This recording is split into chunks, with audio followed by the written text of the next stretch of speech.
තමාට අයත් සුකෝපභෝගී බස් රථයක් මොනරාකල කොළඹ මාර්ගයේ ධාවනය කිරීම සඳහා ඌව පළාත් මාර්ගස්ථ මගී ප්‍රවාහන අධිකාරියේ හිටපු සභාපතිවරයෙකු ඔහුගෙන් මාසිකව රුපියල් ලක්ෂ 3.5ක අල්ලස් මුදලක් ලබාගත් බව බැකෝ සමන් අනාවරණය කර තිබේ. ඒ අනුව එම සභාපතිවරයා ප්‍රකාශ සටහන් කර ගැනීම සඳහා ඉදිරි සතියේදී බස්නාහිර උතුරු පළාත් අපරාධ කොට්ටාශය වෙත කැඳවීමට නියමිතයි. කෙහෙල්බද්‍ර පත්මේ සමග ඉන්දුනීසියාවේදී අත්අඩංගුවට ගන්න ලැබූ බැකෝ සමන් නැමැත්තා මෙවන විට බස්නාහිර උතුර අපරාධ කොට්ටාශය මගින් රඳවාගෙන ප්‍රශ්න කරනු ලබයි. ඔහුට අයත් රුපියල් කෝටි 8කට අධික වටිනාකමකින් යුත් සුකෝභෝගී බස් රථ දෙකක් සොයා ගැනීමට බස්නාහිර උතුර අපරාධ කොට්ටාශය පසුගියදා සමත් වුණා.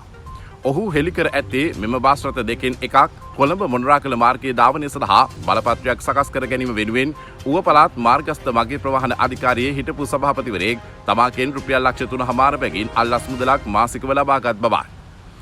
එම බලපත්‍රය ඉකුත් මාර්තු මාසයේ කල් ඉකුත් වී ඇති අතර එහිදී හිටපු සභාපතිවරයා බැකෝ සමන්ගේ පාර්ශවයට දන්වා ඇත්තේ ප්‍රශ්නයක් වුණොත් මම බලා ගන්නම් බස් එක දුවන්න යනුවෙන්.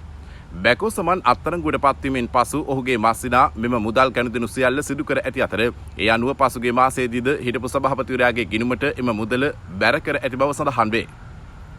ඌව පළාත් මාර්ගස්ථ මගී ප්‍රවාහන අධිකාරියේ හිටපු සභාපතිවරයාට එම තනතුර අහිමි වීමෙන් පසුවත් ඔහුට එම මුදල ලබා දුන් බවත් ඒ තමාට කළ උපකාරය වෙනුවෙන් බවත් බැකෝ සමන් පවසා තිබෙනවා. ලංකා යූනිවුස් සබ්ස්ක්‍රයිබ් කරන්න අප සමග රැඳෙන්න.